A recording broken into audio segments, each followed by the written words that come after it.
This has serious implications as we have a massive update following the Edmonton Oilers loss to the Winnipeg Jets last night and how injuries to major players will impact the Oilers as we get closer to the Stanley Cup playoffs.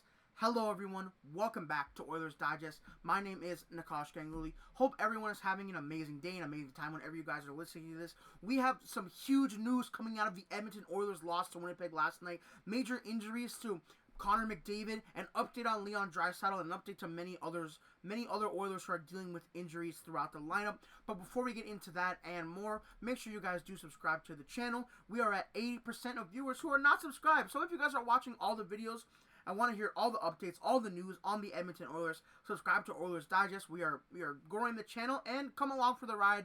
Join that subscribe portion. Let's get that well above 19%, and we will keep giving you videos and content as the news comes out for the Edmonton Oilers.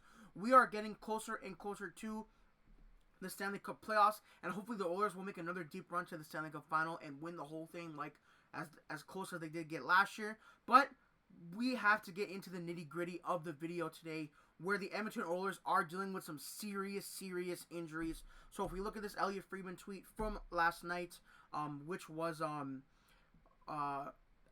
as the injuries were happening, obviously Leon Draisaitl did not play yesterday. He got hurt at the end of the second. Now Stuart Skinner left the game with 5 minutes left to play after a contact in the crease, and at least Calvin Pickard got to warm up. But the main thing is here, Connor McDavid did get hurt at the end of the second period due to a cross-check from Josh Morrissey, of course. Now, we do have a little bit of a photo from the play. Of course, it's not going to be as high quality as I would want it to, but this is a screenshot from the play. You can see, it's a little bit blurry, of course. You can see that, McDavid is getting cross-checked kind of in that mid-abdominal area by Josh Morrissey, and that is the injury contact that did lead to McDavid leaving the game, and we do have a few updates on that, of course. If we look at this post from Tony Broad here, he did say McDavid and Draisaitl on similar timelines, day to day, possibly a week. Stuart Skinner luckily is fine despite leaving, and Trent Frederic, the man no one has seen play, is still at least another 2 weeks away. Let me know how you guys are feeling about Trent Frederic. The Oilers did pay a lot for him to not play yet, so hopefully he does get some games in. 2 weeks is really close to the playoffs. We are just under a month to the playoffs. So if he has at least another 2 weeks away, that only gives him about 5, 6, 7 games to get him onboarded with the system. So we'll see if that does happen. And the Oilers, they were playing well up leading up to this game. I believe they're on a 2 or 3 game win streak. And Connor McDavid especially was pulling weight.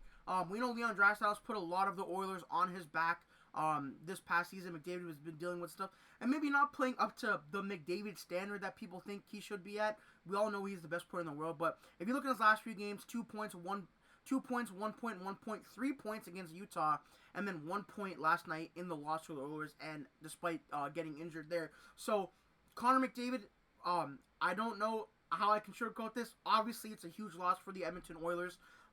There's really nothing else to say, especially with Leon Draisaitl being out. We've talked about that as well. But Connor McDavid and Leon Draisaitl being out, arguably the two best players in the NHL right now, that is going to be crazy to see and what the Oilers can do.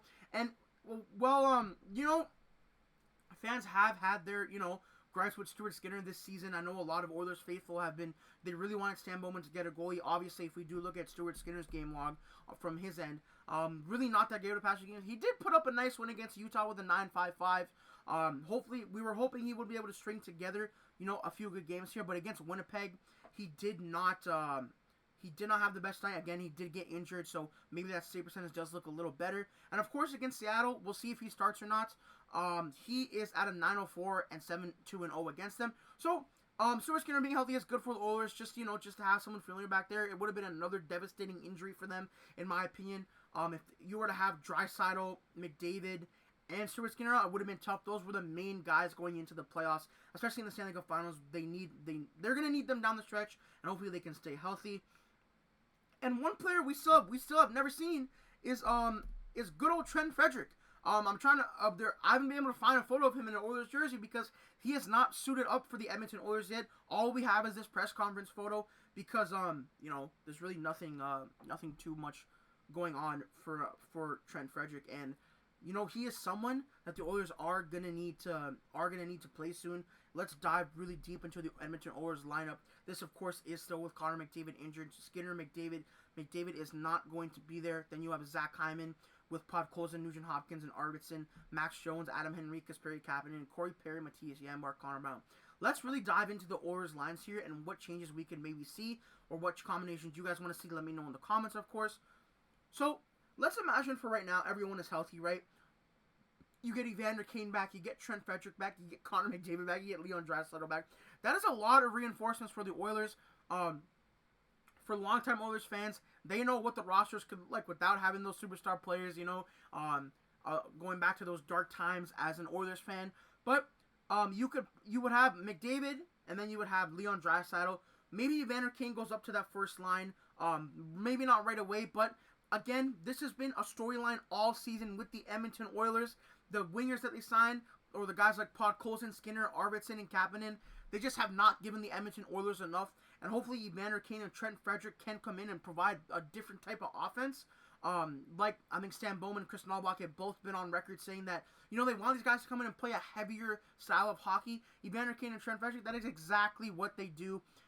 Trent Frederic especially, that's what they brought him in for. And Oilers fans, they know how Evander Kane plays. He's been on the team for a while.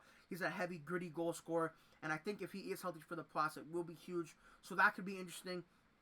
Having all these guys back. You probably see Max Jones get pushed out. Perry Kapanen might get pushed out too. And I think something interesting is the next few games for the Edmonton Oilers are going to be wild because there's going to be no McDavid and no Draisaitl. Ryan Nugent-Hopkins might have to take that first line role. Maybe playing a bit out of his comfort zone here. We do know he's a highly skilled player, but again, playing first line center, he is sometimes a winger, so that could be interesting. Second line center, Adam Henrique might move up. That could be interesting as well. So Kris Knoblauch is going to have his work cut out for him on whether on the lines he's going to put out for these next few games. So if we do look at the next game, especially against on Saturday against the Kraken, luckily the Oilers do have a break today. You know, they're not playing tomorrow. That is confirmed. They're not playing tomorrow. Luckily, Seattle is sort of a lesser opponent if we look around the NHL. Again, you're still playing against NHL level teams. We're going to be interested to see what Kris Knoblauch does do with the lineup. Will we see, you know, a lot of players play out of the comfort zone? A lot of guys are going to get a lot higher of an opportunity with McDavid and Draisaitl out. I didn't even mention the power play, for example, which is going to be super crazy now that both McDavid and Draisaitl aren't playing. What guys are going to be able to step up really while the Oilers are missing their two best players? That'll be interesting to see. And if you look at the Oilers schedule here, we can see that, you know, they have the Kraken on Saturday, and then they have games against the Dallas Stars. That's going to be a tough matchup. The Kraken again, which shouldn't be that bad. But the Flames, that's going to be a big physical rivalry. Maybe McDavid will be back for that game. The Golden Knights, who are they're still kind of fighting for that division lead. And then the San Jose Sharks, which is all the way Thursday in April. Don't really worry about that one. But I think that matchup against the Stars will be a very important one. That is not that far away. You will likely still not see McDavid or Draisaitl for that matchup. And I think the Oilers, because they are still in a fight for that division spot, if we look at this here, they're 3 points back. They have one more game played. And, you know, it's them, the Kings, and the Golden Knights. The Canucks are too far behind at this point, in my opinion. And this could be a big week for Edmonton without having McDavid or Draisaitl, in my opinion. And I think it could be huge for them. If they still do want that division lead, we do know they might be a little comfortable playing with the LA Kings in the first round. So that could be interesting. But, guys, overall, let me know what you guys think the Oilers are going to do with all these injuries. This is huge for them. It's going to be, you know, a lot of onus on players that don't have as much pressure as they usually do with Connor McDavid and Leon Draisaitl. Luckily, Stuart Skinner is healthy. But let me know what you guys are expecting from the team with these guys out. And when do you think we can expect Trent Frederic back? This is going to be a huge storyline because, you know, it's always been 2 weeks with him. So it should be interesting to see when he comes back. Let me know in the comments, guys. Hope you guys have a great one. And we'll see you always in the next video. Peace out.